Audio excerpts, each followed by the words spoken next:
Ma'am இப்போ supreme court வந்து ஒரு தீர்ப்பை சொல்லியிருக்கிறாங்க. இந்து திருமண சட்டங்கள்ல, இந்து திருமண நடைமுறைகள்ல அக்னியை சுற்றி அந்த 7 அடி எடுத்து வச்சு நடந்தால், அந்த சடங்குகளை எல்லாம் முழுமையாக செஞ்சாதான் அந்த திருமணம் செல்லும் அப்படின்னு சொல்லியிருக்கிறாங்க. ஆனா தமிழ்நாட்டுல எல்லாம் நிறைய இந்து திருமணங்கள் அந்த நடைமுறையில நடக்கிறது இல்ல. அப்ப அந்த திருமணங்கள் செல்லாதா? தமிழ்நாட்டுக்கு அந்த சட்டம் வந்து பொருந்துமா? நமக்கு ஏதாவது அதிலிருந்து விலக்கு இருக்கா? பகுத்தறிவு பாசறை இருந்த இடம் நம்முடைய தமிழகம். அதனால தான் திராவிட முன்னேற்றக் கழகத்தின் முதல்வராக இருந்த சிஎன் அண்ணாதுரை அவர்கள் அவங்களுடைய பீரியட்லேயே வந்து கொண்டு வந்தாங்க. இந்த மாதிரி 7A 7 கேபிட்டல் ஏ என்று சொல்லக்கூடிய சுயமரியாதை திருமணம் அல்லது சீர்திருத்த திருமணம் என்பது செல்லுபடியாகும் அப்படின்னு. அது என்ன சுயமரியாதை அல்லது சீர்திருத்த திருமணம் அப்படின்னா, நீங்கள் வந்து தாலி கட்டி தான் கல்யாணம் பண்ணிக்கணுங்கிறது கிடையாது, அல்லது அக்னியை வச்சு தான் சுற்றி வரணும்னு கிடையாது. 7 அடி வச்சாலும் சரி 10 அடி வச்சாலும் சரி அதெல்லாம் ஒன்றுமே ப்ராப்ளம் கிடையாது. 2 பேர், ஒரு மணப்பெண்ணும் ஒரு மணமகனும் 2 பேருமா சேர்ந்து நம்ம திருமணம் பண்ணிக்கலாம் அப்படின்னு ஒரு முடிவு பண்ணினாலே அந்த முடிவை செயல்படுத்துகிற ஒரு விழாவாகத்தான் அது நடக்கும். இதில் சடங்குகளுக்கு இடமில்லை. ஆனால் காலமாக நம்ம பார்த்துருக்கோம் பாருங்கள், இந்த மாதிரி தாலி கட்டுறது மாலை போடுறது அப்படின்னு. அந்த மாதிரி செய்யலாம்.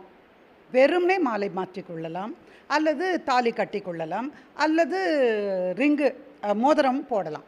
இந்த மாதிரியான விஷயங்கள் இது எதுவுமே இல்லாமல் கூட ஒரு வாழ்க்கை ஒப்பந்தத்தின் அடிப்படையிலையும் பண்ண முடியும். நீங்கள் சொன்ன மாதிரி உச்சநீதிமன்றம் கொடுத்துருக்கக்கூடிய தீர்ப்பு என்பது நம்முடைய தமிழகத்தை பொறுத்த வரைக்கும் செல்லுமா அப்படிங்கிறது ஒரு அடிப்படையான கேள்வி.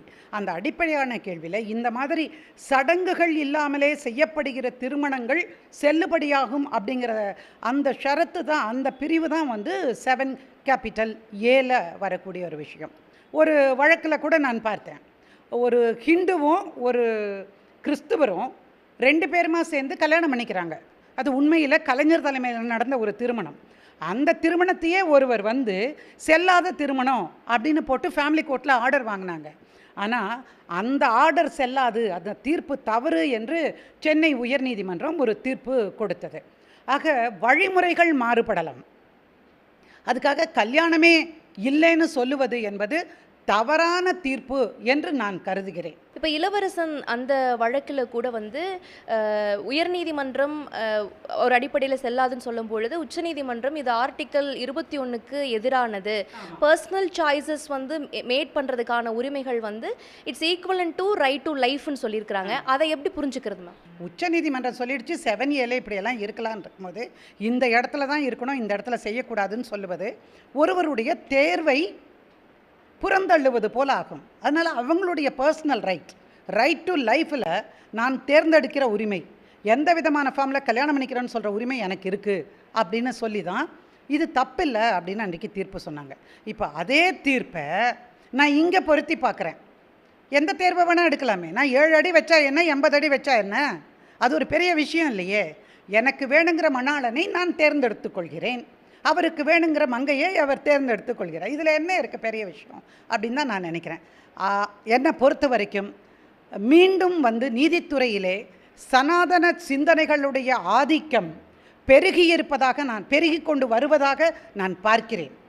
அதனுடைய வெளிப்பாடு தான் இந்த தீர்ப்பு. இந்த தீர்ப்பை மாற்றி எழுதுகிற வீரமும் விவேகமும் அறிவும் திறனும் பெற்றவர்கள் தமிழர்கள்.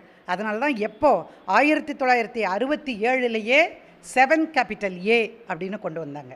இப்போது இந்த 7A இளவரசன் கேஸில் வந்து உச்சநீதிமன்றம் கொடுத்த இந்த தீர்ப்பின் அடிப்படையை வைத்துக்கொண்டு இப்போ உச்சநீதிமன்றம் இந்து திருமண நடைமுறைகளில் இந்த சடங்குகளெல்லாம் பின்பற்றணும் அப்படின்னு சொல்கிறதையும் ரெண்டையும் பொருத்தி பார்த்து சேலஞ்ச் பண்ண முடியுமா?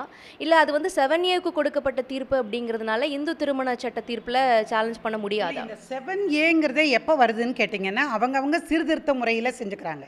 சீர்திருத்தம்ங்கிறது என்ன? பழைய சனாதன வழக்குகளை ஒழிப்பது, சடங்காச்சாரங்களை தவிர்ப்பது அப்படின்னு தான் பொருள். அப்போ அப்படி இருக்கிற பொழுது அந்த திருமணங்களை நீங்கள் எப்படி ஏற்றுப்பீங்க அப்படிங்கிற ஒரு கேள்வி தான் வரும். அப்படி பார்த்தீங்கன்னா இந்த விஷயத்தில் கூட நீங்கள் இளவரசன் வழக்கை சுட்டி காட்டுறதுனால இதை சொல்கிறேன். அதுலேயே நீங்கள் ரெஜிஸ்ட்ரேஷன் சர்டிஃபிகேட்டில் ஹிந்து திருமண சட்டத்தின் அடிப்படையில் இவர்கள் திருமணம் செய்து கொண்டார்கள்னு பதிவு இருந்ததுன்னா அந்த சட்டத்தில் இருக்கக்கூடிய பிரிவுகள் பொருந்தும். அதுவே 7Aல எங்கள் கல்யாணம் நடந்தது அப்படின்னு சொன்னீங்கன்னா ஹிந்து மேரேஜ் ஆக்டில், அப்போ இதை கேள்வி கேட்க முடியாது. அதுலேயும் ஒரு டிஃப்ரென்ஸ் இருக்குது. உடனுக்குடன் செய்திகளை தெரிந்து கொள்ள சன் நியூஸ் பெல் ஐகானை கிளிக் பண்ணுங்க.